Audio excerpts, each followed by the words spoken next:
Hi everyone, it's Allison from Fathom 5 Tarot, and this is my third attempt to record my week at a glance reading. I don't know what is going on. My old crappy laptop, where almost nothing worked, my iMovie recorded just fine, and now this thing, I don't know what's going on. Anyway, I shuffled, I pulled cards, I started talking, it froze. I'm not going to redo it because it's been a week. It's been 2 weeks. It's been bonkers where I am. So here we go. Uh, okay, this one's going to be. I cannot look at these cards without thinking about the lens that I am currently in. Hopefully, it resonates for you. But just in a nutshell, I live in Ontario, and Ontario decided against medical advice to reopen in February. The Ontario Science Table said don't do it, and they did it anyway. And now we're back in a full lockdown, and the province is on fire, and everybody's getting sick, and people are dying. So it's pretty stressful here right now. So wear your masks, be good to each other, get vaccinated. So important. We had it almost under control. If we had given it another 6 weeks, as was advised by the science table, cases would have been super low. And now they're not. And it's really scary as you wait to get your vaccine and hope for the best. Anyway, so here's what I pulled with that in mind. So we had the Ace of Swords was the first pull. And again, I apologize that the computer crapped out because I do like to do these things on camera. But it was reversed. Ace of Swords reversed. Five of Pentacles upright. The Moon upright. So this is a stressful week, and I feel like these cards really reflect that. I'll try not to make it too specific to the stresses that I'm feeling, because I know depending on where you live in the world, you may not be feeling that particular stress.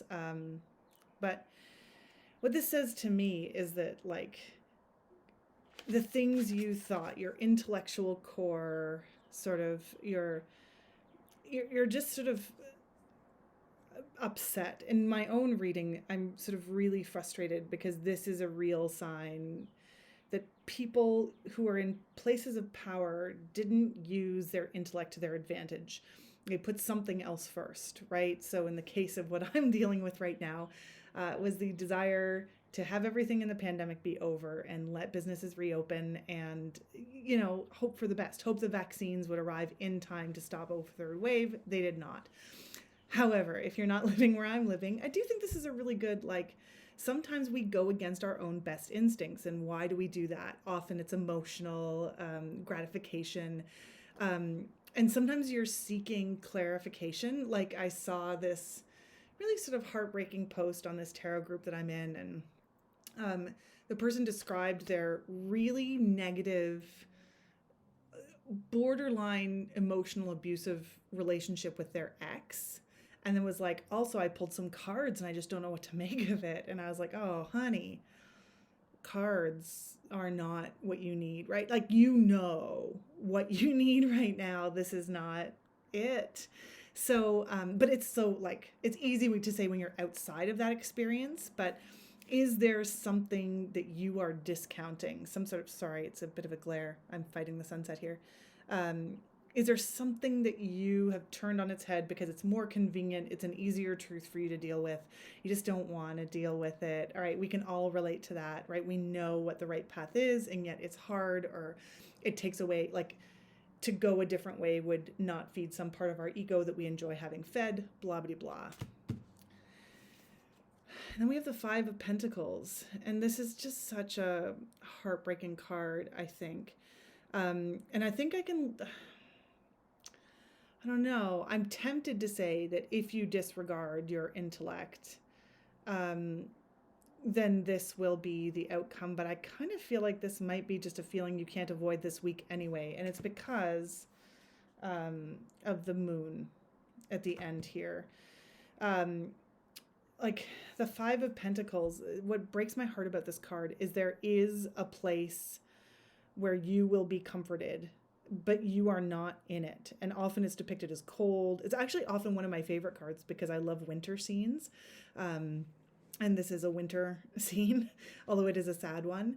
But this idea of being left out of a place that you want to be and not being able to go through that barrier. Now it depends on who you are. I did a whole video about like perspectives in the card and who you are, and like if you're huddled outside, if you're looking, and then if you're outside of the card and looking at how to help people maybe. But there is going to be a feeling that something has shut you out, that you don't have this opportunity that maybe you should. And I don't think it's even necessarily because of this. I feel like even if you correct that this week there's going to be this feeling. And the reason I get that is because of this card of the moon. Now, I have a really tricky relationship with the moon card because often it has sort of negative connotations, but I cannot see the moon as anything but like beautiful and positive. I've just been obsessed with it since I was a kid and always tracked the moon phases, like so many of us, right? But this, like, if you look at some of the traditional interpretations of the moon, they can be kind of dark and mysterious. And there is a lot of duality, particularly in this deck. I love the symmetry of the dogs, the lobster in between them, you can see there. The two sort of like castle, like turrets sort of leaning towards each other. But these three cards put together says to me that there's something conflicting, like something internal with your intellect that's just going to be rough this week. Some internal debate. Even if you know what the right thing to do is, you're maybe not doing it, and you're maybe not going to do it this week. Or you're seeing this around you. I'm really trying to make good decisions for myself in this difficult time. I'm probably not making all the good decisions, right? Trying to take the easy way out sometimes where I can, I'm sure, but there's just some real struggle this week in these cards. I don't really see a way around it, except for to know that it's part of life and to just struggle through it. Sometimes the struggle is the point, and just getting through it is the point, and you can't get to the end part before you go through the struggle. So I don't know if that's a very helpful message to get on a Sunday. Maybe the best I can hope, maybe it's a clarifying message to get on a Sunday. It hits me right in my feels, I tell you. So with that said, I hope you have a great week. I hope things are better going better where you are than they are where I am. And wear your mask and wash your hands and distance from people where you can, and just take care of each other, because we're not quite through it yet. So have a great day.